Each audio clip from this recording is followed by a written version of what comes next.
dan, župan. Poslušate Radio Robin, Erika Koncut vas lepo pozdravljam in obenem dober dan voščim tudi današnjemu gostu v našem studiu, županu občine Renče Vogrsko, Tariku Žigonu. Lepo pozdravljeni. En lep pozdrav tudi vam, vsem poslušalkam, poslušalcem, posebej pa pozdravljam tudi naše občanke in občane občine Renče Vogrsko. Torej, gospod župan, prvi mesec letošnjega leta je praktično že za nami. Prejle, ko sva čakala na začetek oddaje, ste mi rekli, da ste kar hitro poprijeli za delo. Ljudje so že čakali pred vrati, že takoj po novem letu. Ja, lansko leto je bilo kar turbulentno na področju gradnje kanalizacije vodovoda v naši občini, ki pa se zaključuje v letošnjem letu. Obenem so že novi projekti na različnih področjih protipoplavnih ureditev in ostalih. Kljub temu smo pa še imeli tudi pravne zadeve, kot je tudi ta proračun, ki smo ga prvo branje v decembru, sedaj je že drugo branje, tako da lahko bi rekli to, novoletne praznike smo kar delovno preživeli. Torej, kakšen občutek vam daje ta 24-ka, recimo, 2024, se nadejate dobrih zgodb, lepih uspehov? 24 je kar pozitivne zgodbe, predvsem v naši občini. Sedaj se po dolgih letih odvija ukop daljnovoda, ki je, lahko rečemo, 15-letna zgodba. Potem pridobili smo tudi sredstva za okrevanje odpornost za protipoplavno ureditev v višini 5 milijonov. Proračun smo tudi tako nekako pripravili, da se bo enakomerno razvijalo tudi po ostalih krajih na javno-komunalnih infrastrukturah, tako da verjamem, da bo kar delovno, želimo si pa tudi, da bo tako uspešno, tudi kot je bilo preteklo leto. No, omenili ste ravno proračun. Danes ga boste potrjevali, drugo branje je na vrsti, dobrih 7 milijonov evrov bo težak. Torej, nekaj ste že omenili, ampak katere investicije boste postavili torej v ospredje? Ko občina, prva investicija, tako največja, je skupaj z Direkcijo za vode prav ta protipoplavna ureditev. Trenutno imamo nekje 600 000 evrov namenjenih od 5 milijonov v tem letu. Tukaj že vemo, da bo potreben rebalans tekom leta, ker sigurno bojo sredstva zmanjkala, ker imamo tudi določen odkupe zemljišče za izvest. Potem smo pa usmerili predvsem na ureditev komunalne opremljenosti, se pravi vodovoda obnove, ceste obnove, ureditev javne razsvetljave smo pa usmerili na področje krajevnih skupnosti Vogrsko, Bukovica, Volčja Draga, Dombrava. Nekaj seveda se bo tudi izvajalo na območju samih Renč, ker se zavedamo, sedaj smo imeli 1 leto in pol, če lahko rečem, gradbišče po Renčah in po delu Bukovice v Britofu, da sedaj malo se krajani v tem predelu odpočijejo teh gradbišč, bomo pa zato večina sredstev usmerili v ostali predel občine. No, na prvi obravnavi so se svetniki zataknili ob način priprave proračuna, češ da niso bili dovolj soudeleženi. Kaj pravite na to? Ste recimo v tem mestnem času do drugega branja jih bolj povabili k sodelovanju? Ja, za ta proračun sem se odločil kot župan, tudi kot občinska uprava, prav zaradi dosti dela v preteklem letu, da bomo predlog prvega branja pripravila občinska uprava z menoj.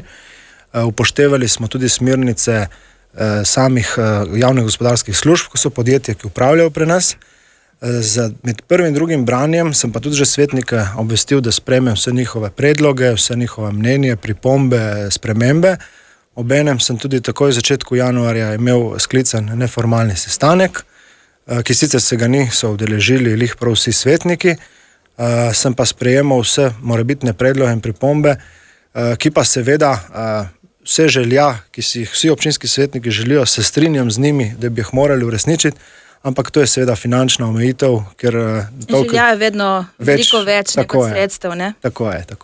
No, mogoče gre omeniti, ne, da ste v lanskem letu v decembru sprejeli prvo spremembo in dopolnitev občinskega prostorskega načrta občine Renče Vogrsko. Pričeli ste pripravljati tudi celostno prometno strategijo, javna obravnava je bila konec septembra, sprejeli pa ste tudi razvojno strategijo do leta 2030, torej kar veliko akcije na področju zastavljanja občinskih smernic. Ja, to je predvsem osnovno gradivo, ki ga imamo mi kot občina, občinska uprava za sam razvoj naše občine. Za pridobitev sredstev služi v največji meri, saj strategija je bila usklajena z regijsko strategijo in smernicami Evropske unije. Sprejeli smo jo in zato smo veseli. Del te strategije bo že razviden v letošnjem proračunu 2024 s določenimi ključnimi projekti. Kot sem omenil, nekatere smo že realizirali v prejšnjem letu. Celostna prometna je sedaj v končnih izdelavah, to nam tudi bo služilo za ureditev same prometne, ne samo na področju cest, ampak tudi pešpoti in kolesarskih v naši občini. Tako da sedaj te smernice so pa res nujne. Na konci, da tudi sami krajani vidijo, zakaj določene investicije izvaja občina, v kakšno smer gre in kakšen bo na konci tudi cilj oziroma dobrobit vseh nas, ki tam živimo. Eden perečih izzivov v vaši občini, gospod župan, so odpadki v Marteksu. Okoli 2300 ton spornih odpadkov so v jumbo vrečah nahajajo v skladišču kompleksa, po skoraj 2 letih so še vedno tam. Ministrstvo za okolje, podnebje in energijo je stečajnemu upravitelju sicer določilo rok za odstranitev, ta se je pritožil na upravno sodišče. Kompleks se je večkrat neuspešno prodajal, no septembra se je malček razpletlo, kompleks bi se vendarle prodal, ampak kupec takrat ni bil znan v medijih. Gospod župan, ste morda že kaj izvedeli, drži, da je to ajdovsko podjetje in da je kompleks že prodajalo naprej? Tudi mi smo bili večina stvari seznanjeni, žal tudi preko medijev in malo manj preko samega postopka. Res je bila takrat dražba v septembru baje uspešna, ampak nimamo še niti sklepa sodišča, da je potrjen bil posel, niti da je bila plačana kupnina. Takrat se je pojavila tudi ta anomalija, da je že zajdovsko podjetje na nepremičnine.net oglaševalo del prodaje tega objekta in takrat smo bili malo po eni strani začudeni in malo prestrašeni skupaj s krajani, kaj se tle sploh dogaja, ker tle so 2 stvari, ki si jih želimo kot občina in krajani, ki so tam. Prva je, da se smeti odpelje in da se sanira objekt, se pravi, da je varen za vse okoliš, ne samo v naši občini, ampak širše. In druga, seveda, taka problematika, zanimanje, lahko rečem, je pa, kdo bo prišel. Po domače, da ne bomo z dežja pod kap prišli, ampak kdo bo nov lastnik, kakšna bo njegova dejavnost, s čim se bo ukvarjal in kaj bo tam noter počel. Seveda, odprti smo na vse možne načine poslovanja, ki so zeleni, ki so trajnostni, mogoče tehnološko usmerjeni ali pa obrtniško usmerjeni, ampak si vsekakor ne želimo, da bo to skladišče postalo še naprej skladišče za katere druge še bolj nevarne odpadke. Ampak recimo strani stečajnega upravitelja ste mogoče dobili kakšna dodatna pojasnila, menda naj bi vam rekel, da se kompleks prodaja prazen in da bo v roku pol leta odpeljalo smeti, torej to ne bi bilo nekako v letošnji pomladi, v marcu, aprilu, drži to, recimo napoved? Res je, v zadnji kontakt, ki sem uspel s stečajnim, je bilo nekje v začetku decembra. To, kar ste omenili, je res. Sam objekt se je prodajal prazen, to je bilo tudi v stečajnih pogojih pri dražbi podano. In tudi, da je bilo podano, da po sklenjenem poslu ima stečajni upravitelj rok 6 mesecev za izprazen ta objekt. Seveda, mi smo se tega veselili, ker takrat sem že samo stečajni rekel, želim si videti prvi kamion, ki bo odpeljal te smeti proč od nas, da tudi obvestimo krajane, o kaj se bo izvajalo. Ampak do sedaj kamiona še ni, tudi sklepa sodišča, da je posel bil zakonito zaključen, se pravi, da je bila kupnina plačana in da je vse potekalo tako, kot mora biti, tudi nimamo. Ne vemo, kako se ta stvar razpleta. Skratka, mi si želimo cilj, če je lahko prvi korak, da se te smeti odpelje, ne glede na to, ali je bil prodan objekt ali ne bil prodan objekt, se pravi, da se uresničuje to prvo zahtevo Inšpektorata Republike Slovenije za okolje. Potem pa vsekakor si želimo, da ne bojo propadajoč objekt, da dobimo kakšna novega investitorja, ki bo tam pričel z delovanjem. Torej, kakšna je vizija občine glede tega kompleksa? Kaj se želi kot prihodnost tega območja? Kot prihodnost tega območja vsekakor bo ta kompleks ostal pod industrijskem območju. Želimo si, da bo lahko noter zaživelo ali eno večje podjetje, mora biti mogoče tudi nekatero podjetje, ki že pri nas dela in rabi širiti svoje prostore, saj bi lahko rekli, da je nek naš domačin, ki je že poznan. Če pa pride kakršnokoli tuje podjetje, je pa prav, da se seznanimo, kaj bojo počeli, na kakšen način. Predvsem, da bojo, vsi si želimo, da bojo čim bolj ekološki. Obenem pa, če uspemo povečati še zaposlitvene kapacitete v naši občini, bomo še bolj zadovoljni. No, na tem mestu že imamo prvo vprašanje strani poslušalcev. Gospod Jernej sprašuje, ali je občina Renče Vogrsko že pristopila k reševanju ureditve poti zaselka Polje v Volčji Dragi. Ja, pri nas so že bili te krajani v Polje Volčji Dragi, to je takoj čez železniško progo med Dombravo in Volčjo Drago. smo pristopili, tam smo naleteli na prvi spodrsljaj, to je strani Slovenskih železnic, ker smo v varovanem pasu železniških proge.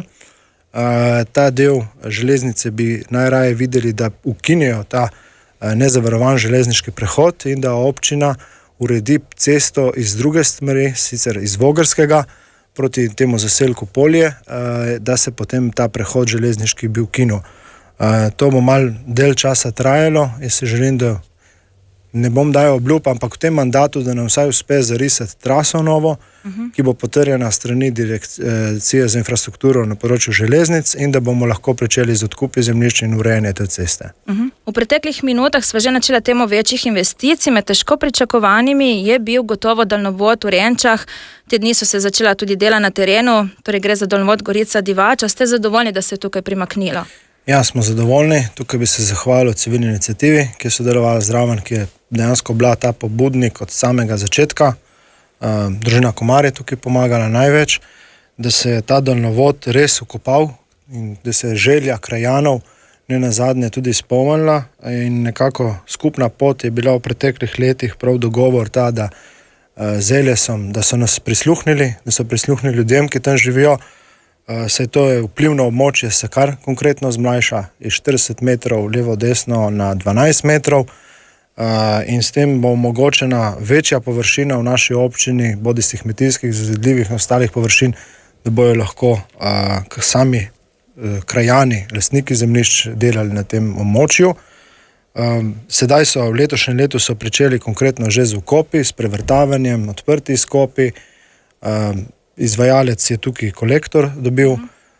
Pri nas na občini lahko pomagamo občanom, imamo projektno dokumentacijo. Tako da jim lahko pojasnite, kaj in kako. Tako, ja, kdaj poteka. Ne nazadnje pa sami lastniki zemljišč vemo, da so v direktnem kontaktu z izvajalcem, ker na dnevnem nivoju se normalno usklajujejo o odvozih, pač od celotne logistiki na tem območju. Koliko časa pa bodo trajala delo, oziroma kdaj bodo zaključena? Je predvideno v letošnjem letu, bojo to zaključili. Sedaj prav končnega datuma nimam, ker eno je ugraditi in postaviti, potem je treba tehnično prevzem narediti, testni priklop in tako. To je bolj stvar stroke, ampak si želimo, da bo v letošnjem letu to vsaj fizično zgrajeno, potem pa kdaj bo to prav zaključeno, pa bo stroka pokazala.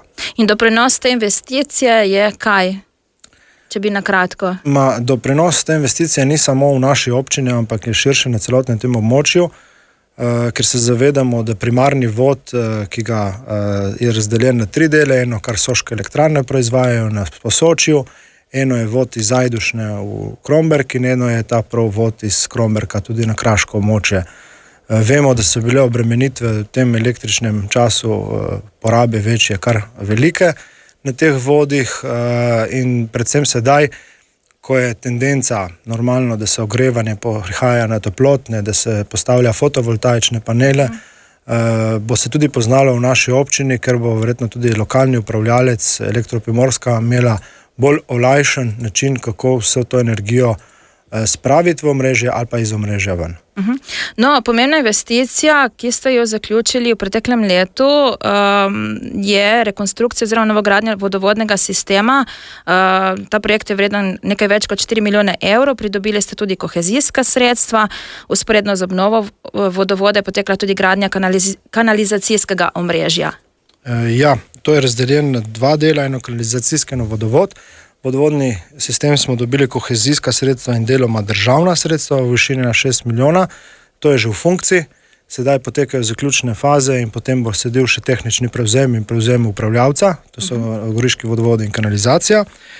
Za fekalni vod sedaj se tudi zaključuje, potekajo testi na samih prečrpališč in končne faze.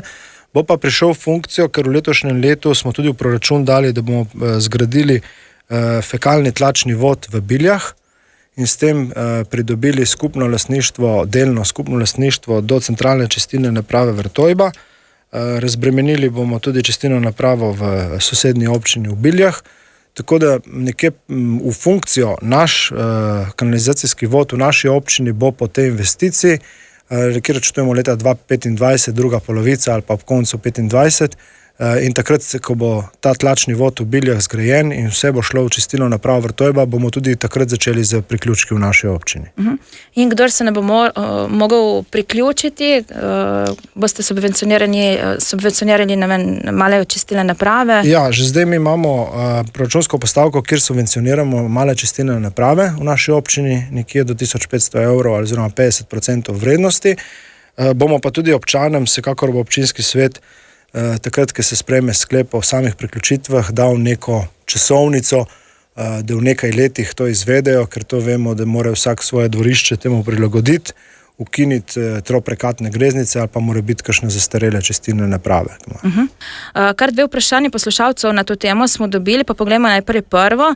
Gospod Aleks sprašuje, kdaj se bo pričela druga in tretja faza novogradnje kanalizacije in rekonstrukcije vodovodnega omrežja v zaselkih in krajih občine Renče Vogrsko, kjer tega še ni urejenega, prav tako ga zanima višina naložbe, viri financiranja ter časovnica.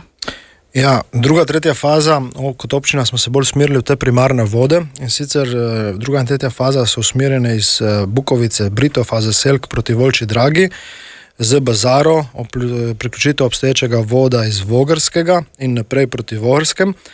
Zdaj, ta projekt smo že pripravili idejne zasnove, smo jih tudi umestili v strategijo našo, v regijsko strategijo in skušamo bodisi sredstev kohezije za dogovor za razvoj regije ali pa direktnih razpisov strani države tudi nekako pridobiti že v štartu možnosti se prijaviti na razpis.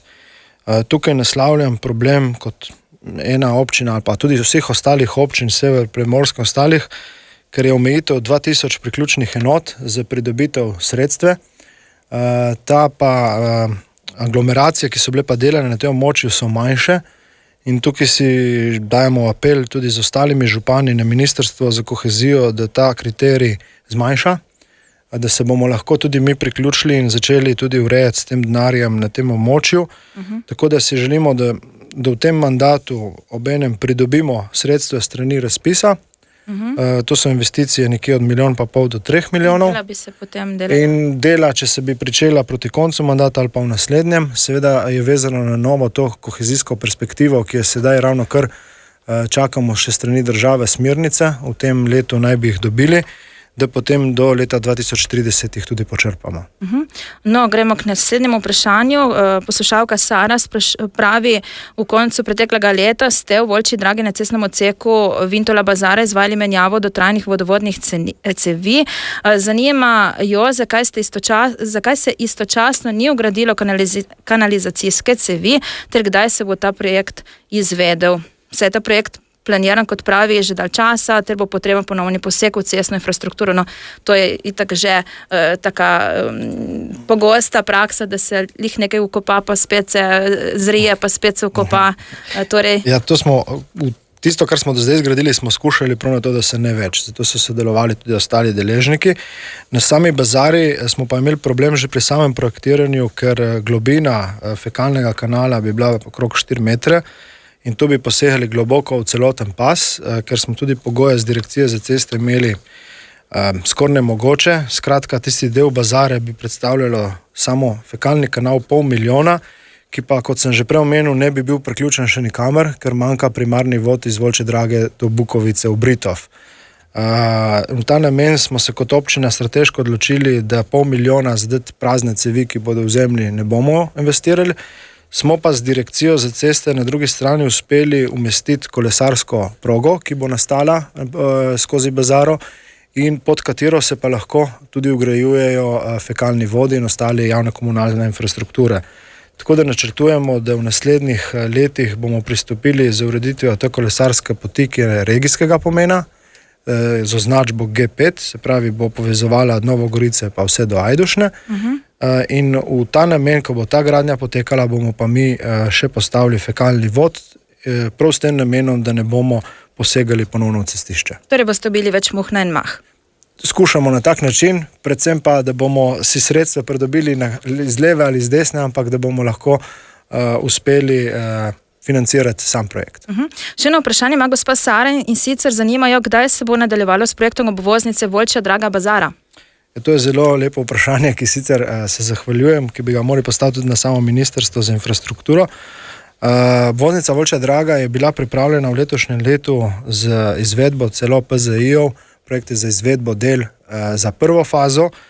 Planirali skupaj z državo smo tudi to, da ko je bo sedaj zgrajen nadvoz Volčji Dragi čez železniško progo, da se bi dela nadaljevala z obvoznico, ampak žal lanskoletne poplave, ki so terjale veliko sredstev na preostanem delu države, je v državnem proračunu naša obvoznica bila premaknjena v NRP na leta 25-27. Smo pa uspeli vso dokumentacijo pridobiti, letos bomo še manjše stvari urejali glede nepremičnin, tako da če se sredstva ponovno pridobijo strani države za to obvoznico, bomo z veseljem lahko že letos tudi skupaj pristopili k izbiro izvajalca, da se vsaj ta prva faza uredi, kjer bo pa občina, mi smo dali v NRP-je tudi noter sredstva lastna, da bomo investirali, predvsem, da kad bomo delali obvoznico, da se prav to naredi, da se loži vodovod nov, kanalizacijo, meteorno vodo in javno razsvetljavo. Tako da ta apel se zahvaljujem, ampak ga dajem naprej, da bomo vsi skupaj mogoče bili bolj, bi lahko rekli, pozitivno. Počakali na pravi trenutek. Počakali ali pa malo bi bolj sitni, pa nas bojo prej uslišali. Tudi to je dobro. No, še eno vprašanje poslušalke imamo in sicer gospa Lenka sprašuje, kdaj bodo na Dombravi že davno obljubljeni pločniki. Ta del ceste, kot pravi pri TTO, je nevaren, zgodilo se že mnogo nesreč, torej kaj ji lahko napoveste, kdaj bodo ti pločniki? Ja, tukaj skupaj z občino, z direkcijo za ceste pritiskamo, da ne se tega čim prej loti projektna naloga.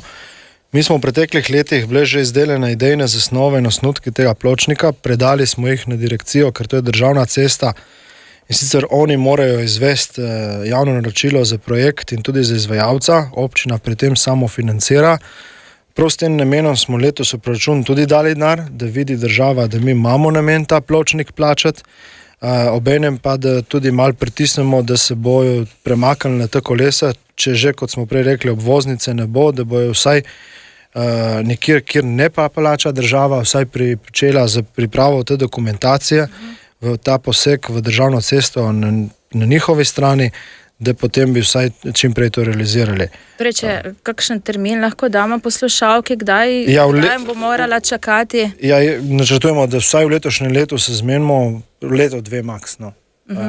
Če pa bo država malo bolj pohitela, lahko tudi že v letošnjem letu dobimo izvajalca. V proračun smo dali prav s tem namenom, da če se pripravijo projekte, lahko že jutri naročimo dela. Prav. Nadaljujeva na področje turizma, torej to je gotovo panoga, na katero tudi stavite v vaši občini, povezujete se tako na območju Vipavske doline kot Krasa. Lani ste odprli nov turistični informacijski center v Bukovici, z občino Miran Kostanjevica in Komen postavljate učno sprehajalno pot ob pogorišču velikega požara, ki je te kraje nedavno prizadelo. Torej, na kratko, kateri so tisti nadaljnji ključni cilji na tem področju, kaj si želite, kakšnega razvoja, gospod župan? Ja, na področju turizma smo se tudi v naši strategiji opredelili na 3 ključne pomene. To je razvoj turizma, same gastronomije, kulinarika, vinarstva, ki ga lahko ponuja v naši občini. Drugi ključen steber je na področju rekreativnega turizma. Tukaj ne omenimo samo sprehajalne poti, kolesarska, ampak tudi reka Vipava kot taka in da se uporablja v turistične oziroma v sprostitvene namene in športno-rekreativne namene.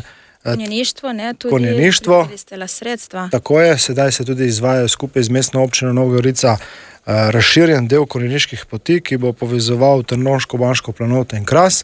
In prav ta primarni pas bo potekal skozi našo občino v obe sosednji občini.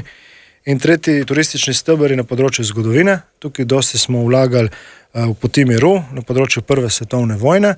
Skratka, skušamo to vse inkomponirati v sodelovanju pa z vsemi sosednjimi občinami. Tukaj smo solastniki tudi z Zavodom za turizem Nova Gorica in Ajdovščina, kjer skušamo se ravno kar pripravljamo strategijo razvoja turizma na tem vipavskem področju, ker turizem ne moramo se omejiti samo na našo občino, ker turist kot sami, ki gremo po svetu, ne vemo, v kateri občini smo bili, ampak kje smo se lepo imeli in kaj smo doživljali, kakšne občutke smo imeli. tako da na tem področju bomo še dosti vlagali prav v te poti. Velja omeniti, da ravno jutri se bo v Bukovici odvila okrogla miza na temo razvoja turizma in sobodajalstva v občini Renče-Vogrsko. Torej, kaj je njen cilj te delavnice? Ja, to je ena od številčnih okroglih miz, ki jih bomo v letošnjem letu, vsaj še 2-3 bomo pripravili. Ta prva je prav namenjena to sobodajalstvo. Hvala Bogu, zdaj se je nekako trend obrnil po covidu, da ponovno ljudje prihajajo v naše kraje, v naše območje. Tukaj se zahvaljujem že ponudnikom obstoječim in tistim, ki se razviva, ampak ta tabu dajanje, preureditev lastnih objektov, razpadajočih objektov v naši občini ali pa nekateri so tudi prevelike objekti v namene za turizem, bi radi na tej okrogli mizi razblinili, da to ni tako strašno, ampak da se da zelo enostavno. Poslovna priložnost. Vsekakor je to poslovna priložnost za same krajane, za razvoj kraja. Obenem bi prav to želeli obuditi, ker največje pomanjkanje smo opazili pri razvoju turizma, ne samo v občini, ampak širše, so nočitvene kapacitete. Predvsem bi radi dali poudarek, da to, kar imamo mi, mir, tišino, čist zrak, pitno vodo, umirjeno naravo, za nekoga, ki prihaja k nam, je to ta butični turizem. In da bo lahko prespal tudi v nekem lokalnem, vaškem jedru ali pa kraju, je še toliko večja dodana vrednost. Gotovo je priložnost tudi Evropska prestolnica kulture 2025. Na kratko, mogoče kaj si vi obetate od tega projekta, torej to je tudi priložnost za vašo občino. Ja, mi tukaj smo tudi v Buku omenjeni, kjer imamo v Bukovici, sami bližini rojstne hiše Zorana Mušiča, kjer je tudi eden stebrov celotnega EPK-ja, bomo tudi mi v ta namen preuredili virtualni muzej v sami dvorani v Bukovici, zraven Mušičeve dvorane bo še to nastalo, bomo uredili v Mušičev park v Bukovici, ter promenado med Bukovico, Volčjo Drago in železniško progo, ter določeno bomo še skončali sam park v Volčji Dragi, ki bo tudi služil za namene zabavanja in v sklopu EPK-ja. Torej, še veliko priložnosti tudi za vašo občino. Protipoplavna zaščita je gotovo tudi potrebna pri vas, torej Vipava je izziv na tem področju, kako to rešujete? Ja, v preteklem letu smo pridobili sklep in tudi pogodbo strani Direkcije za vode, da smo pridobili sredstva za okrevanje in odpornost v višini 5 milijonov. In to je največja investicija, ki do zdaj je bila v naši občini prav na področju protipoplavnih zaščit. Tukaj del projekta ga mi kot občina pripravljamo vse do gradbenega in projektov za izvedbo. Je pa premišljen v 3 faze smo ga razdelili. Eno je cestna povezava med Bukovico in Renčami. Tam sama cesta je treba jo dvigati, napraviti odvodnike spodaj, saj predstavlja v primeru poplav kot neka umeten jez. In bo dejansko tudi potem služila za večjo pretočnost reke Vipave ali pa morebiti za zadržitev. Druga faza? Druga faza je postavitev protipoplavnih zidu na območju Renč, od starega mostu proti mlinu potoku Renc ter levo od starega mostu proti nogometnemu igrišču. Tretja bo pa tudi dvig obstoječe obvoznice med novim mostom in Goriški opekarni, saj je tisti del cestišča malo prenizk z novimi hidrološko-hidravličnimi študiji. Skratka, ta projekt je izredno velik, obsežen, ampak bo zagotovil cirka 70 objektom varnejše bivanje v področju poplavljene reke Vipave. Kakšna je pa časovnica, koliko časa bodo trajala dela, kdaj lahko pričakujejo občani, da bo to urejeno?